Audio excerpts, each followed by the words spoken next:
You know, everyone's like, this is a great idea. This way, and see if you change it, it goes to, in my mind. You know, I know, like, and so though, whatever. Yeah. I'll go with that, because I'm not also.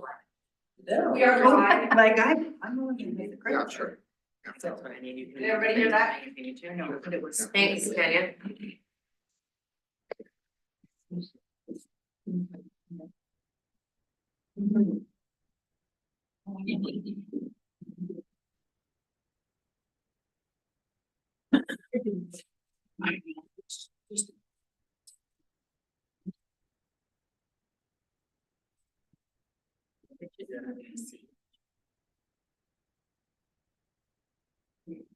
It never happened before, because I was worried, you know what I mean, so I can organize around it.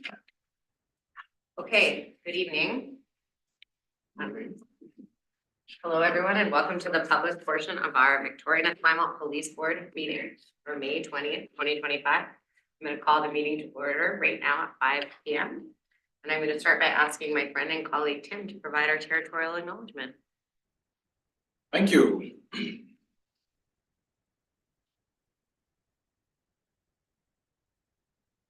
Just like to hold some space to acknowledge with gratitude that we are meeting on the traditional lands of the Lekwungen speaking people, the Songhees and Kusapsum nations. With gratitude, we live, work, learn here, where the past, present, and future of Indigenous and non-Indigenous people come together. In honor of the Songhees and Kusapsum ancestors, Haich Kasiem. Thank you very much.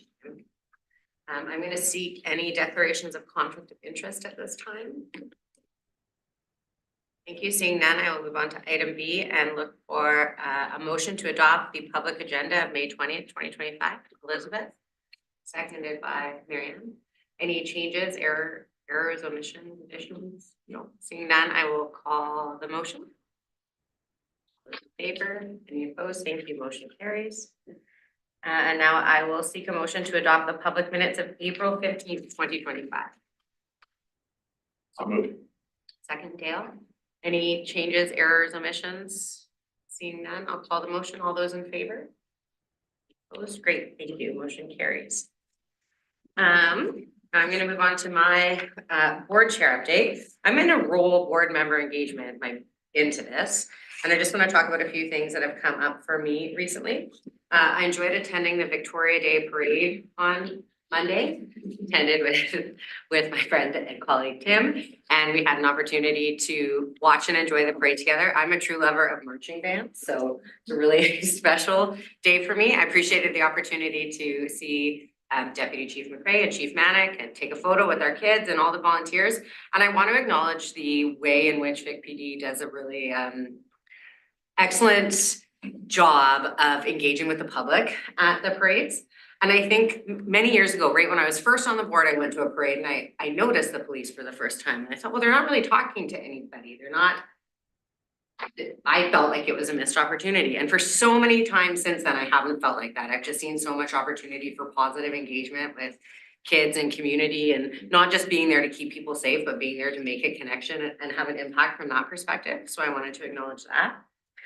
I also wanted to indicate that a number of board members and people in this room had an opportunity to attend a very special dinner honoring Chief Manick that was put on by the Aboriginal Coalition to End Homelessness, to acknowledge some very specific and meaningful work that has been going on for a number of years. So I got to enjoy that evening, and I just want to express with such gratitude to Fran from the coalition and to that whole group of incredible volunteers and staff who are working there, all the work that they're doing and the openness that they had to build a relationship with Vic PD, and how nice it was to watch you be honored in that way, and how nice it was to watch all of the members of Vic PD who have been doing the work for so many years. They spoke really highly of Deputy Chief Jason Laidman and of Staff Sergeant Jen Ames being there and participating, and it was just a very beautiful and special event. And it never ended, and I don't mean that in a negative way, I mean that in a positive way, like there was a new thing to acknowledge and a new thing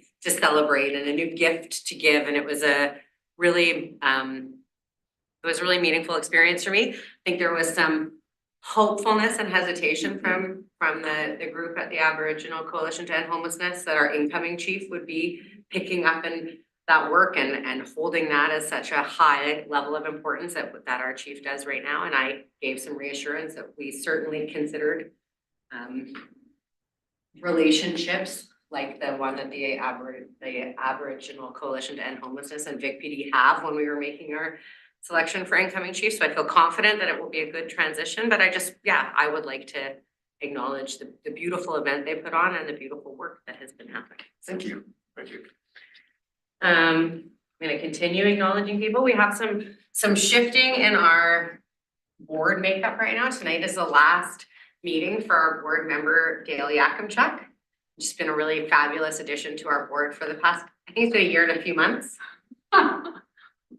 Yes. A year and a few months, and Dale has been a municipal appointment, and she's brought a lot of energy and enthusiasm. I don't think there's one big PD event that Dale hasn't been at, and I know that's so appreciated, and it's so positive for board culture and for relationship building between the department and the board, and I appreciate all the time and enthusiasm and energy that you've put in.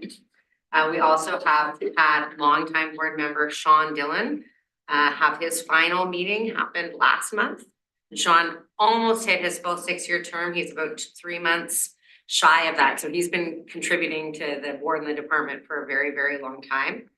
Interestingly, Sean has transitioned to be a member of the Saanich Police Board, which I think is really fantastic to have. That Saanich will have an opportunity to benefit from all of Sean's many years of experience. So I want to appreciate both Dale and Sean for all of the extraordinary work that they've done and time and commitment that they've put in. And I'll just give a quick note about appointments. So will leave us 3 positions short. So we have recently, the province has recently gone through a process to appoint our provincial appointees. They had a listing up for a long time, accepted a lot of applications. I was pleased to understand that we had a lot of great interest this go around, which I think speaks volumes to the profile of the police board. I appreciate Holly for making time to sit in on all the very many interviews. And it is my understanding from the province that they have put 2 people forward that they feel really positively about, and that we will know by the end of June about those appointments. And there will also be an opportunity for a municipal appointment through the city of Victoria, and maybe I can just ask you to speak to that briefly, Mayor Otto. Thanks very much. And Dale actually was kind enough to give us a heads up that her term would be concluding. And so just as a side, may I say, Dale, that I know that you put an enormous amount of work into the team that you spent before, and you've done exactly what the city wanted, and that is to be an intervener. And so we appreciate all of that effort, without a doubt, and it will be hard to find a person to replace it. That being said, because we did have advance notice of the timelines, there will be public calling for nominees for the police board that will open on May 30th. There'll be about 3 weeks for anyone who's interested to apply through the city. So that will close on June 22nd. All of the information can be found on the City of Victoria's website. There's prominently displayed. So anyone who has an interest in perhaps being a municipal representative of the board from the city, that's where you can go to find that information. So opening May 30th, closing June 22nd. Great, thank you very much. And you'll share that link with all of us? Okay, wonderful. Thank you very much. So that concludes my board chair update, and I'll move on to committee updates. Hand it over to my colleague Paul Farrow, Chair of Governance. Thank you, Chair. Good evening, everyone. Governance Committee met a few weeks ago. We have a few resolutions, motions to put before you, and I will just put the first one on the floor, and then we can get into it. So I will move on behalf of the Governance Committee, recommend to the board approve the revised remuneration and expense claims policy as presented with an effective date of January 1st, 2025. And as a seconder chairperson, I need to make a couple of comments. Thank you, Ryan. Go ahead. Well, just first off, I should note that in your report, the seventh bullet that reads the board chair rate will be automatically reviewed. The governance committee looked at that and revised the text, and it got missed, and that seventh bullet should read as follows: the board chair rate may be automatically reviewed if the board implements an executive director position and or increases other dedicated staffing to the board or any other material motion, period. So you want to just add the words maybe and add that last sentence, or any other material motion. Just a question. When you discussed this earlier, I don't think we included the word automatically. No, that's right, that comes out. Okay, so it should just say may be reviewed. That's correct. That's exactly what the governance committee is putting forward. That is very correct, Mayor. This matter has been ongoing for over a year, in the sense of trying to look at the whole issue of stipends, honorariums for board members. This is a volunteer position, but there is needs to be recognition for all of the hours that members put to do the work, whether that's preparing for meetings, meeting with senior staff, committee work, and such. There was we made a change, and the government allowed non-mayors to be the chairpersons of boards. The board elected our current chair. And certainly the governance committee was starting to, look at, I think, I can't speak for the mayors obviously, but I think they would agree that being a mayor of a township and or a city is more than a full-time job, in the sense of trying to balance as well. Being a chairperson of another board is just an extra added duty. I think by the experience that we've seen is not to be take away from the work that the mayors did, but I think it's having a non-mayor in the role has actually allowed us to actually do more, in the sense of being prepared for meetings and working with our chief and their deputy chiefs and so on. And so we started looking at, the governance committee did look at other police boards around the province, and I want to thank our board executive assistants who put together some data for us. It's really hard though to compare one police board to another. They're all different, large, small, different complexities. In some sense, so we were in some charting kind of new waters on this.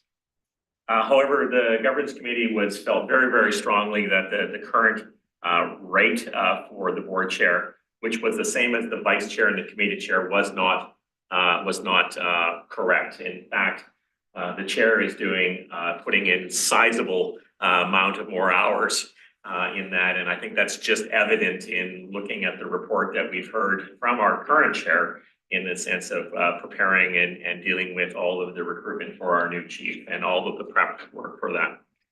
Again, this is about the chair. This is about the position, not the individual.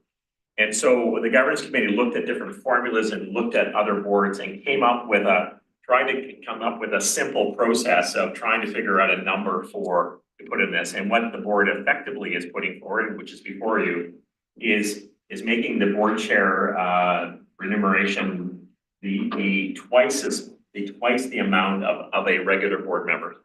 So there's an automatic formula, and the rate that's being proposed is $17,952 for the year. And again, I want to state that this is not a salary position. This is recognizing all of the time and expense that you do outside of board hours, again, preparing and doing all of those meetings. The rest of the policy was recently within the last couple of years reviewed, so there was really no sizable changes in that. All of the positions are CPI adjusted, so that we don't need to deal with that. That's just an automatic formula. So the net effect is recognizing again the change to the board chair, and that's the main component of the motion that the governance committee is recommending to the board for approval. Discussion? I support this, having been in the position, I recognize and acknowledge the amount of work that is put in by the board chair and the vice chair. I do want to just repeat my concern that elected officials are not eligible for remuneration. I've said that in the past, and thank you for the opportunity of saying it again. Did you ever hand? Yes, and I just want to support what Paul has said about the amount of work that our chair has put in. I was not really aware of all the work until quite recently. As vice chair, I've been doing a lot of work with Michaela. She puts in untold numbers, and the stipend is exactly that. It's a recognition of the time and energy and dedication she shows to this job. It's certainly not reflective of the actual work that she does, which is way more than her stipend. Thank you. Thank you. Echoing all of those comments, also adding another perhaps aspect to it. In choosing this particular policy at this level and the comments about how it reflects the expectation and reality of the current chair, it's an important message, I think, to future chairs about the board's expectation for the amount of work that is necessary in order to chair a board of what is clearly increasingly a more challenging and active and police service, police board that has the responsibility of dealing with some extraordinary issues as the city and the township themselves. And so I think anyone who is anticipating the possibility of becoming a board chair is well served by seeing that this stipend really reflects the board's expectation of the fact that this is a significant responsibility. It does not reflect the reality of any sense of compensation to salary, but at least it is a gesture and a signal to incoming chairs that this is a big job and they should expect that they undertake. That's a good point to look at from that perspective too. Dale? I guess just to echo what Mary Harvey said, I expressed concern in terms of elected officials not being eligible for remuneration because they've had the opportunity to not accept it, but especially when you consider the compensation that's paid to the councillors in a small municipality like Esquimalt as compared to the city of Victoria. And I think that's quite unfair. I mean, we have questions about being equitable and treating people the same, but it seems like this is a case where we're not doing that. Thank you very much. Any discussion? I will call the motion. All those in favor? Any opposed? Motion carries. Thank you. Thank you. I'll carry on, Chairperson. The next motion is pertaining to the one that the board just approved, and I will move that the governance committee recommend to the board that the board approve the terms of the policy in motion C25-50 be retroactively applied to the position of the board chair as of August 20th, 2024. Thank you. Any discussion to speak to that, Paul? Just that is the day that the current chairperson was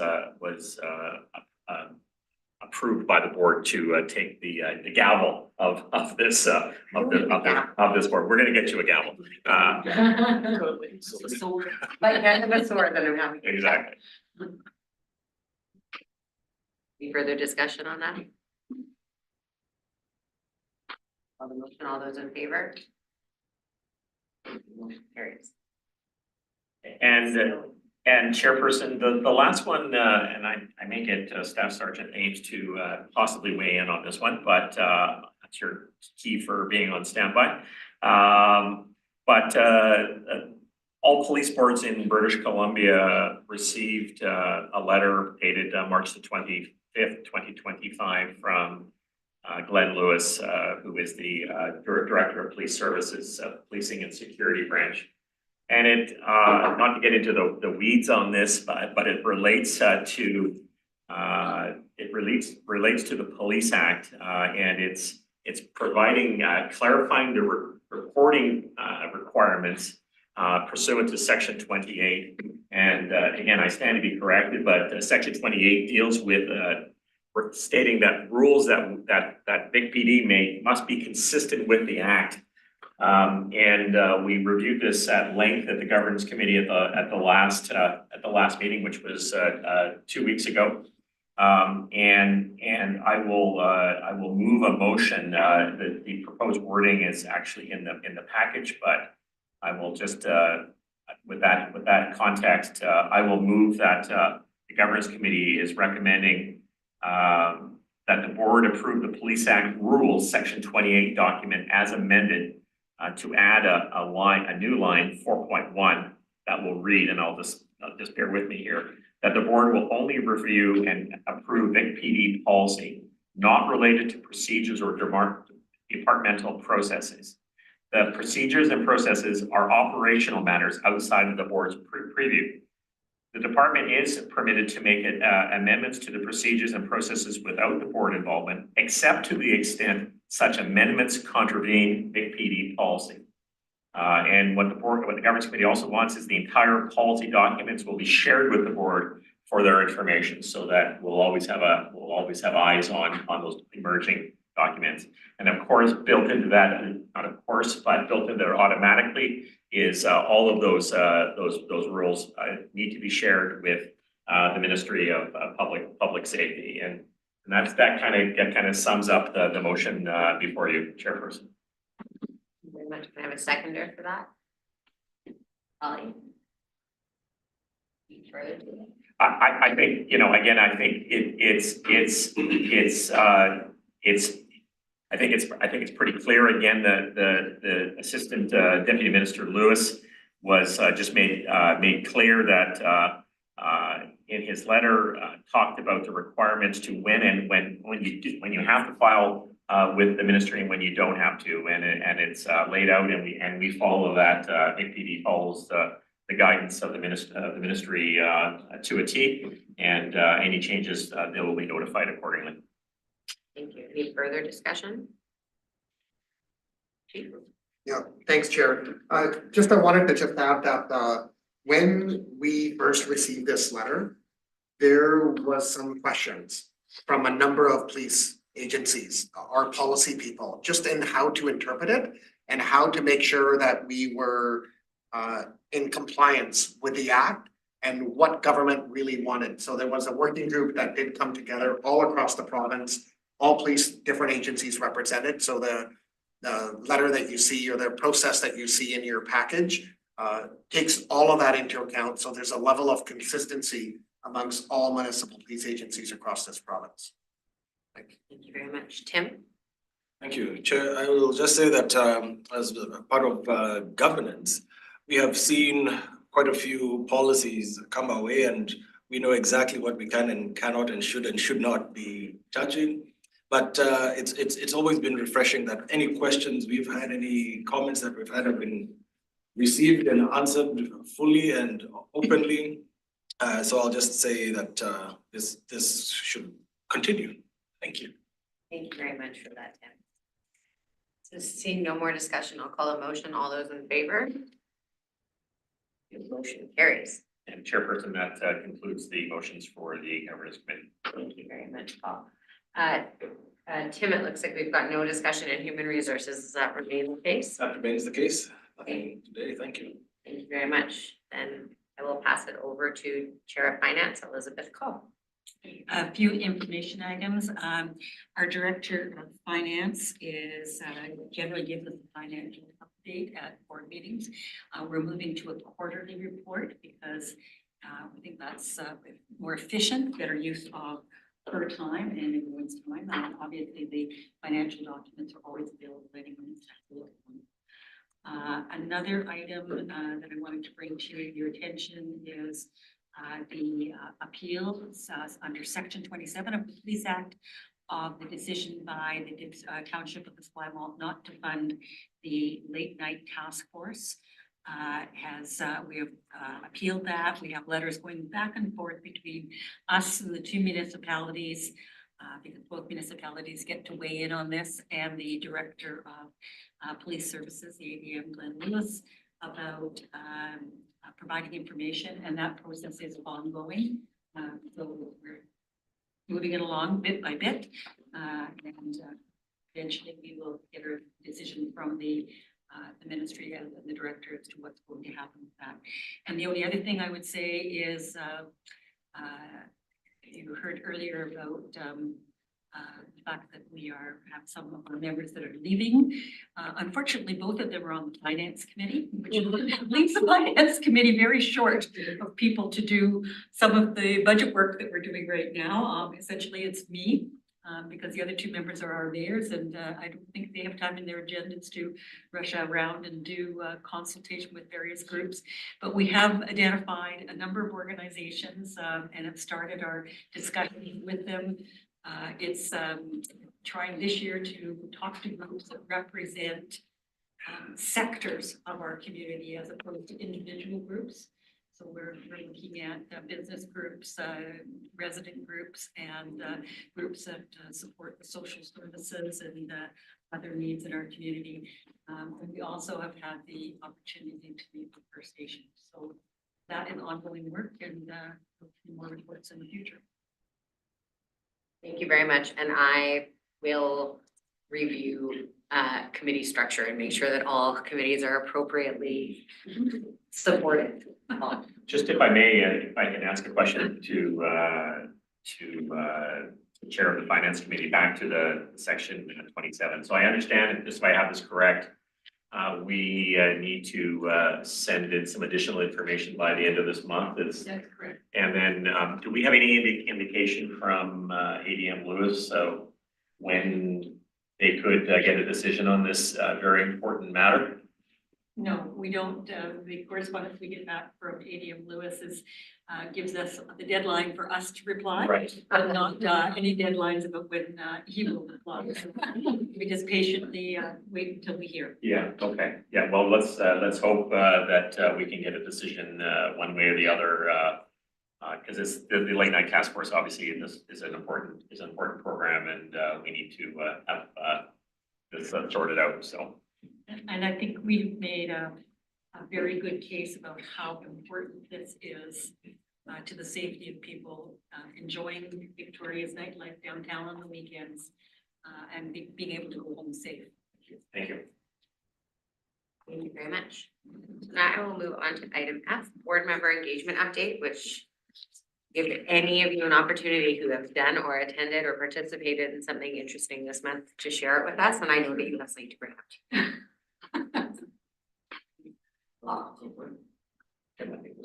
Yeah, oh, thank you. I had the pleasure of attending the swearing in ceremony on May 1st. It was a group of six amazing new recruits. And I think it always warms my heart, honestly, to see how many staff, both sworn and civilian, show up to welcoming the recruits. I also sat with them as part of Before the Badge, and we're talking about some things I teach, and how we identify as a community is an important part of who we are, and that welcoming presence by the BPD community to welcome not only the recruits but their families says a lot to the strength of the culture and the strength of that supporting atmosphere that we have. So it was truly a pleasure to see those new recruits come in, and I think they will do us well, and I trust that we will do them well and stand by them and their families. Well, thank you. Yeah, thank you, Chairperson. I attended on Monday, May the 5th, a webinar put on by the Canadian Association of Police Governance. And the webinar was titled "The Police Service Board Commission Relationships with Associations, the Challenges and Opportunities During Budgets, Negotiations, Collective Bargaining, and Public Engagement." And it was, I spent a lot of days in my past under collective bargaining, and so I was intrigued of what happened. It was a good it was a good session in the sense of really talking about the importance of relationships with the unions and with the townships and municipalities. You know, these are 1 hour webinars that are put on by the CAPG, and certainly there's a whole host of them. I certainly will take a few more of them, but I thought the topic was good, and it did highlight to me though that you know, again, as I said it earlier, every police department seems to be different in the sense of how they operate, in the sense of staff relations, and here with our board, we have the uniqueness of having dealing with two municipalities, making it even more challenging. So, but anyways, I attended the conference on May 5th. Thank you, Chairperson. Thank you very much. Anybody else have anything? Barb? Holly and I attended the business seminar for businesses put on by Big PD in Esquimalt. Unfortunately, it was on the Thursday before the long weekend in Easter. So attendance was maybe not what we had hoped, but the information was very good. It was on fraud, it was on graffiti. And I know there's one other topic in there. You are correct. That's all I have to say to that. No, no, it was cybercrime. Cybercrime. Yes, it takes the brain a minute. Yeah. And also coming out of that, there's interest in Esquimalt for people to volunteer to help take down that graffiti. So that's being fun. Very much. Dale, I know you have something to share with us. Yes, I certainly with my colleague attended the swearing in for new recruits. And it's always amazing to me to see the diversity in the backgrounds of the new recruits. And it's amazing in terms of, we can imagine how they might really add to the value of the current forces working together. I also attended a swearing in for an exempt officer. And for those of you who may not know that or in the public, that's somebody who's been a police officer somewhere else. And so it's a different process. And that's always interesting as well to hear the stories about, you know, what brings experienced officers to Big PD. And, you know, often it's, you know, sometimes it's family related reasons, but often it has to do with the reputation and the good work that's performed by Big PD. We also wanted to bring to the attention of an event that's coming up. The department here has done a lot of work in terms of supporting the mental health of its members and civilian staff. And there's an event coming up in Nanaimo that in support of mental health, it's in support of first responders' mental health. So that includes, of course, fire, police, and ambulance. And it's actually a boxing event that's going to be held in Vancouver Island Conference Center in Nanaimo on August 9th. And the proceeds are going to be used to support programs for mental health for members. And certainly one of those programs is Wounded Warriors. And certainly there's a lot of support within our organization for the Wounded Warriors organization. So I'd just like to encourage people to attend. It's $50 per ticket and the ring size table for $2,000. So I don't know, there's enough people who want to do that. But I just want to bring that to the attention because it's such an important issue. Thank you very much, Dale. I appreciate you bringing that up. Holly? Do you want me to report out on our conference? Yeah. Okay, so myself and Elizabeth and Michaela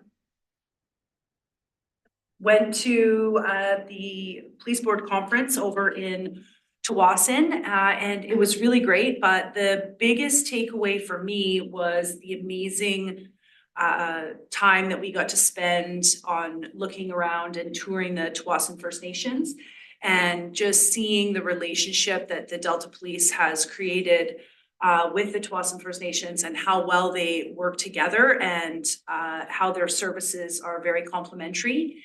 And I just think that the work that's been done is quite amazing over there. And the the manner in which they have, the Tuasin First Nation is providing what I would consider almost be like circular services. So there's a lot available as they work to bring people back home to their land and stuff. So I would encourage anyone to look into that relationship and that specific group, because they're doing just really great things over there. And the remainder of the conference was also good. That particular building is possibly, that hotel casino is quite possibly the most difficult place to get to, because I don't know, I missed the exit every single time. And, you know, was headed to North Delta or through the tunnel into Vancouver on numerous occasions. But besides that, I've also remembered there was one other thing that was covered at our fraud seminar, and that was, and I'm bringing it up only because it's something that Vic PD does both in Victoria and in Esquimalt that's very important that people don't know about, which is crime reduction by design. So they were talking about it for the business community, but I know that they also do it for residential, so condo buildings and things like that. And I think it's a really great program that people can access for free. And the police are happy to come out and provide that service and it does a lot to prevent criminal activity in and around your residence or business. Thank you very much, Shelley. Great. I will move on to item G, which is the BC Association of Police Board update. So I also had an opportunity to attend that conference. I am pleased to advise you that I'm now the president of the BC Association of Police Boards, so that was interesting. I really appreciate and want to publicly appreciate, even though I'm almost completely sure that the past president of the BC Association of Police Boards is not tuning into the live portion of our meeting tonight. I want to appreciate the really fantastic past president that we have, Laura Victoria from the Delta Police Board. In my time at BC APB, there has been a lot of growth and change and modernization of the organization, and Laura really helped bring BC APB into a whole new level. We have a new and real website, so in case you want to Google BC APB, you'll be able to read all about us. And the previous board secured a grant from the province to do a full strategic plan, and we've done a lot of work over the past year. I'm looking forward to taking that over and working with my fantastic executive. I appreciated all the board turnout at the conference to have Elizabeth and Holly there with me, and to have Tanya come, and to have Deputy Chief McRae and Chief Manick. I think it's one of the main opportunities for boards and senior leadership and chiefs and union representatives to engage and have an opportunity to get to know each other on a personal level, and to talk about some of the work that all of the boards are doing. It is my hope this year that BCAPB is able to grow another level and build a bigger degree of integration and communication between the boards, because I just see so many people redoing so much work that doesn't need to be done by 13 separate municipal police boards, and instead there's an opportunity for collaboration that's missed. I will take an opportunity to thank the Delta Police Union and the BC Police Association for hosting our hospitality suite. It was a really nice opportunity to spend some time together. We'll also indicate that I won $135 at the casino. That was my first time gambling, and I think I'm gonna end it there on a high note. I don't think it's safe to go back. So I really appreciated that. I also wanna say that we had an opportunity to have the Police Complaint Commissioner, Prabhu Rajan, bring two people from their office, Cameron Lovelace and Andrea Spindler, and they gave a really informative presentation to the room, and it was really good to have an opportunity to speak to and see them in person. I appreciated Director of Policing and ADM Lewis coming, Minister Bagway, just an opportunity to talk to, engage with so many people, and I think to feel appreciated for the work that board members do. We adopted 7 resolutions for BCAPB to take on this year. If you are interested in the details of those resolutions, send me an email and I'll send you the resolution package. And even though he is not here, I will appreciate Inspector King made a presentation about fentanyl and about the sort of truth and untruth of the fentanyl crisis. And it was widely recognized as I won't say the best because that's not a thing. A very wonderful presentation. He was really funny and engaging and everybody learned a lot and really enjoyed it. So I really appreciate Inspector King making the trip over and being so knowledgeable and humorous and light on such a heavy and difficult topic. It was able to be presented in a way that was really digestible. So I appreciate that. And now I'll just quickly give a Canadian Association of Police Governance update. I'm pleased that you went to the webinar call. I wonder, Tanya, if there's a way to circulate all of the webinars to the board members. Like, I know that people can sign up for their own emails, but I think that there's a lot of opportunity for board members to attend these. We pay a fee to attend quite a few webinars a year and they're happening all the time and there's a lot of great topics. So if you don't mind to just circulate that to board members, we can indicate when we might like to attend those. There's a lot of value there. CAPG, we also have our conference coming up in August. An extraordinary amount of work has been done there. It will be hosted by us here in Victoria. We have over 160 people registered so far, and I think it will go beyond 200. We've had to get a third hotel because all the hotels that we keep booking are sold out. Our main problem is that the whale watching boat is too small now. Crisis control has to figure more whale watching opportunities. But we're really looking forward to that. We've secured a fantastic list of speakers for that and appreciate the opportunity to piggyback on the back of the Canadian Association of Chiefs of Police conference. We've been able to engage a lot of really wonderful policing leaders from across the country to participate in the panels at that. So CAPG is also in a growth phase. I mention this every time, I think, but the fantastic executive director, Stephen Reed, is just taking it to a whole new level and providing a whole new layer of opportunities for board members from across the country to engage and work on issues together. And we're still on track to launch the national training modules that will come out in August at the conference, which will complement all of our provincial training modules. I am going to seek one motion from the board related to my work with CAPG, which would be to approve my registration to attend the Canadian Association of Chiefs of Police conference here. Most of the board chairs and CAPG executive members will attend that. I actually thought I'd done this a long time ago, but realized that I have not and don't want to leave it another full month since the conference is in August. I think it costs $1,026 and there's no travel or additional cost associated with that. Secretary Dale, any discussion? I know the chief supports the attendance and participation. All those in favor? Thank you very much. Any questions about the BC Association of Police Boards or the Canadian Association of Police Governance? And maybe actually I'll take an opportunity to say one more thing about CAPG. CAPG does have provincial members. There are 2 provincial members. BC only has 1 provincial member right now. So if anybody else is interested in participating on the board of directors for CAPG, there's a spot that will come up. It will be voted in, well, only be voted in if other members from BC put their hand up. It's a 2-year term. I'd be happy to talk more to anybody who has any interest in it. I see enormous value in it. And beyond that, anybody who is not a board member is able to participate in any of the committees. So if you just want to have like a taste of CAPG, you can do that also. So yeah, that's my plug for both. Thank you very much. And now I will pass it to you, Chief, for the Chief Constable update. Perfect. Thank you for that, Chair. We should be done by 6:10, but I just want to give you a heads up if we're not. I have a promotional plaque and 3 Chief Constable commendations to present to Night Shift Sea Watch tonight you very afternoon at much. 6:10.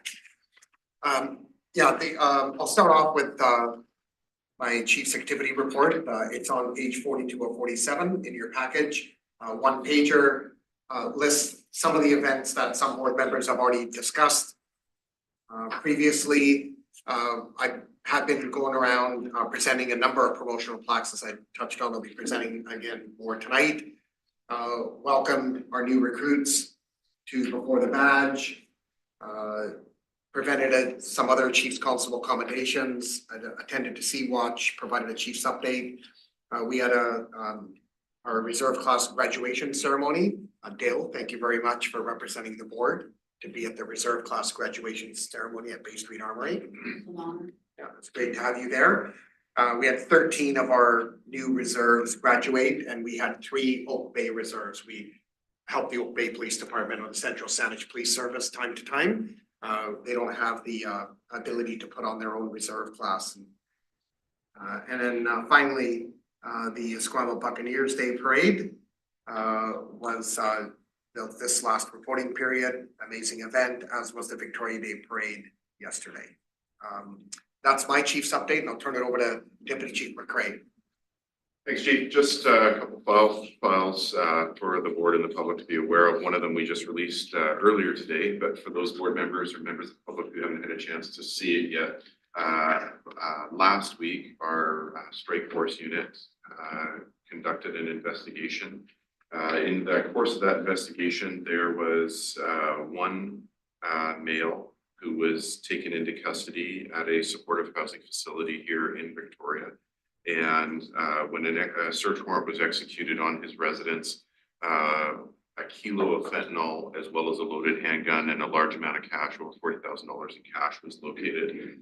To give you some sense of quantity of what a kilo of fentanyl looks like in terms of doses, at the bare minimum, and this does depend on purity of the fentanyl, but at the bare minimum, this is 500,000 doses of fentanyl, and that is at the minimum. It is actually greater than that if it is a circumstance where the fentanyl purity is quite high and then can be stepped on or broken down a little bit further. But so to have that in a supportive housing unit where people are trying to be safe and trying to recover themselves is obviously a concern of ours. And then further compounded, this particular suspect had warrants for his arrest outstanding from both Saanich and Victoria at the same time.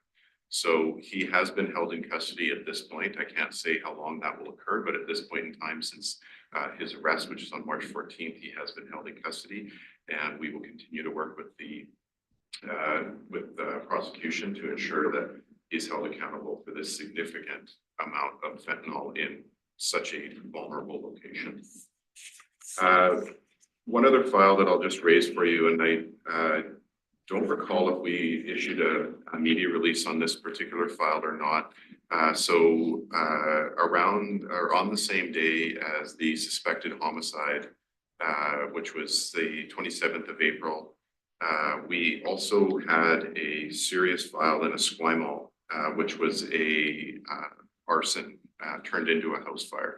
So this was an arson that started with 2 vehicles. The 2 vehicles were lit on fire and then spread to a residence where 4 people were inside of the residence. That, of course, garnered a very significant police response, and we are investigating it as an arson, and we have successfully gathered some very important evidence that I think will lead us towards a successful prosecution in the future. I won't kind of build on that one too much, but it's just to say, obviously, a file like that not only is very resource intensive because these are very challenging files. The danger for members of the community on a file like that, this occurred at around 3 in the morning.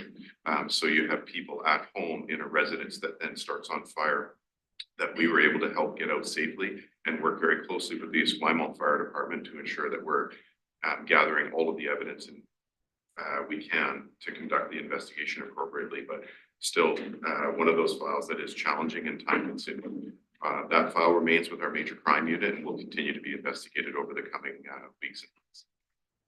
With that, I will just share actually one other brief file. We've reported fairly regularly on the number of firearms that we seize in with the Victoria Police Department. Sometimes real, sometimes not real, but we do seize a fairly high number on them, and we've actually done some demonstrations in some of our media posts in the past. In addition to the firearm that we seized last week, there was another vehicle stop in Esquimalt. It was a relatively low-key vehicle stop, but the officers were very suspicious for a variety of reasons of some actions of the people in the vehicle, and ultimately their vehicle was going to be towed. And in searching the vehicle before it's towed, which is a requirement of ours because for safety, obviously, if we're turning it over, we need to inventory. 2 firearms were located inside of the vehicle. And it just is another reminder and another example of, you know, we're continually seeing both firearms that are real as well as firearms that are replica that are in and around our communities at a rate that we're not comfortable with, and continues to be something that we would love to see some more protection and more help for how these guns are getting in. And I will add this one for one of these two guns that was seized in that vehicle stop looks to be, and we're still investigating it, but it looks to be a 3D printed gun, which is a relatively new phenomenon for us here in Victoria. I wouldn't say that it's not happened at all, but it is a relatively new phenomenon. So it will continue to be something that I know police agencies have been struggling with across Canada and across the United States with 3D printed guns. So if that's actually the case with this particular one, it'll be one of the, not the first one, but pretty rare so far for us. So just three things that I thought you should be aware of and the public should know, and something we continue to work on. And we do dedicate a large number of resources to make sure we're doing everything we can to help make sure that these things are getting out of the bad people's hands and into and safely destroyed. Good at that. I Thanks, think Paul just Deputy. wants to respond. Sure. Just thank you, Deputy Chief. I just, you know, I want to go back to your first report. You know, I am sitting here just absolutely astonished that 500,000 doses of fentanyl are in a supportive housing unit here in our city.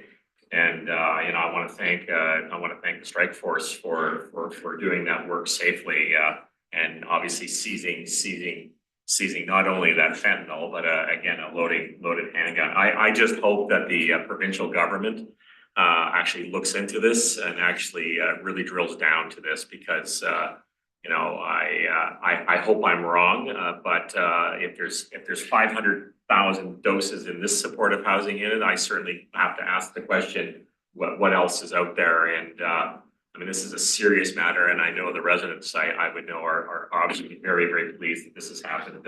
It's just shocking that this is happening in our city. And again, I can't thank enough the members of Vic PD for the work that they do.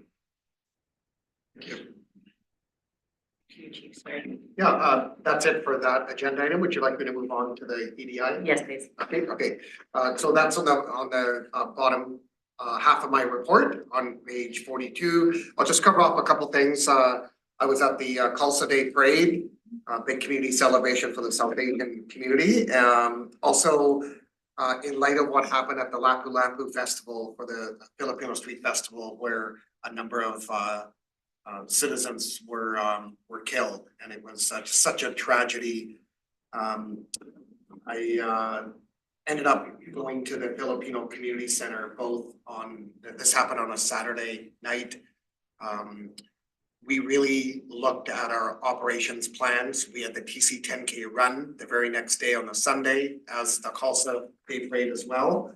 And I know there was a lot of concern from our community when I was at the Khalsa Day Parade to make sure that the police were in full force ensuring public safety, which we did. But I was able to attend on the Monday and Tuesday to the Filipino Community Center and just pass along our condolences to the Filipino community and mourn with them. Took some food down, took some flowers down, and were able to share some hugs and just demonstrate to them that we're here for them. And I offered my full support that if members of the Filipino community would like Vic PD to come meet with the community and to just ensure that they felt safe in their community here in Greater Victoria, that we would take them up on that opportunity. And so we extended that offer to them. Also attended the Moose Hide campaign march. That was last week. And then the Aboriginal Coalition to End Homelessness, they had a celebration for my retirement, and also more importantly, to recognize the work that Vic PD has done over the last 9 years with the Aboriginal Coalition and the Indigenous Street community, and that meaningful work and the partnership that we have developed to break down a tremendous amount of barriers, but really bring our communities together and make sure that the police department at Vic PD and the officers and staff are supporting the community, and And they know that we're working in close collaboration and partnership, and that was a great event. That's my update, thanks. Thank you very much. So we'll move on to new items, and I think Holly, you'll speak to this, invitation to social functions from the police board to mayor and councils. Yeah, actually, I think I would prefer to table that until we have a full board. We could just put that on as a reminder that once we have our full board contingent, that we will bring that matter back up. Thank you, Kenny. So just moving on, a few items for correspondence. I can get through these quickly and have you out of here for your briefing, chief.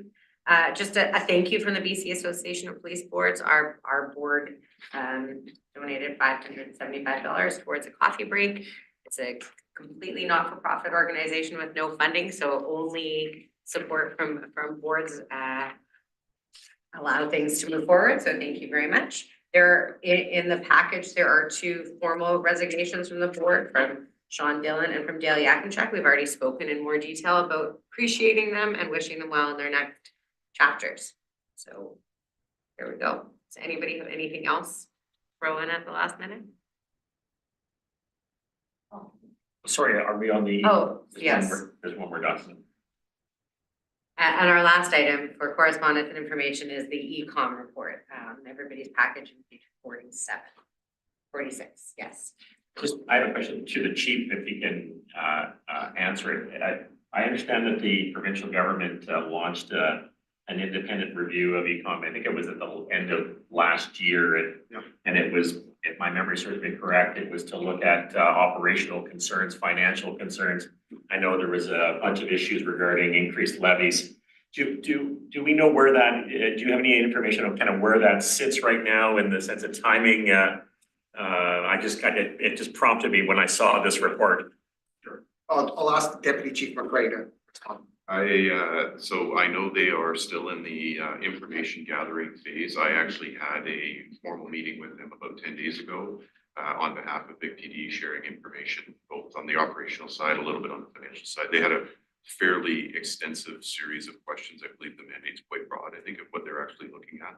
I didn't get a sense though how far into the number of people, but since I only spoke with them 10 days ago, I suspect it'll be some time yet. Okay, thank you. Well, and I'll just indicate that they've also just reached out to the BC Association of Police Boards to organize their own information gathering with boards through BC APB. So they seem to be doing a very robust review. Thank you. Seeing nothing else, I will take a motion to adjourn. Seconder, all those in favor?